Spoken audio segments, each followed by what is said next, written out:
ఇక నాలుగో పాఠం బలపం వస్తుంది. బలపం అంటే బా ఇందులో లేదు. పై దాంట్లో లేదు. తర్వాత బలపంలో లా ఇక్కడ ఉంది, పా ఇక్కడ ఉంది. ఇక సున్నా నేర్చుకుంటాడు. అంటే ఇక కొత్తగా నేర్చుకుంటే ఇది బా సున్నా నేర్చుకుంటాడు.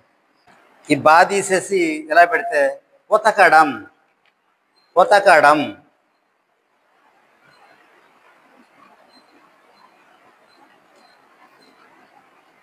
ఉడకడం, ఉడకడం. తర్వాత వడకడం. ఈ విధంగా ఈ పైన ఉన్నటువంటి పాలా కాడా వా ఊత బా సున్నా వీటన్నింటితో ఎన్ని పదాలు రాయొచ్చో మనం ఫ్లాష్ కార్డ్స్తో ఈ బోర్డు మీద చేయించాం. ఇప్పుడు మనం బోర్డు మీద రాద్దాం. బలపం తర్వాత బా లాక్సున్న పెడితే లం, బలం. బాక్సున్న పెడితే బం డా, బండ. బాక్సున్న పెడితే బం క, బంక. కాక్సున్న పెడితే కం డ, కండ.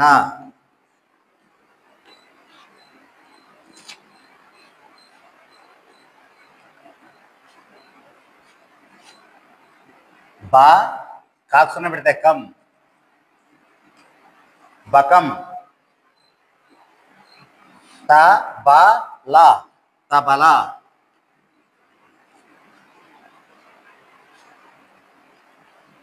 త పాక్సున్న పెడితే పం, తపం.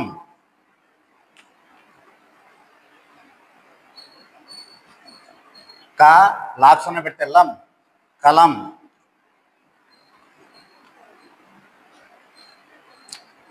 లాక్సున్న పెడితే లం క, లంక. కలకలం.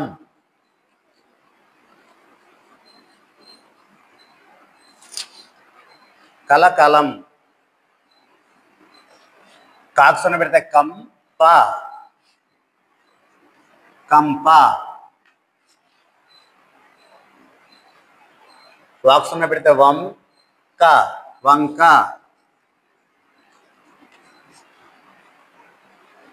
కలపడం. క ల ప డాక్సున్న పెడితే డం, కలపడం. కలపడం. కలవడం. పలకడం.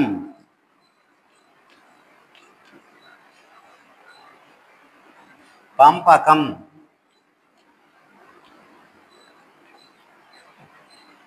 బతకడం. ఉతకడం. ఉడకడం.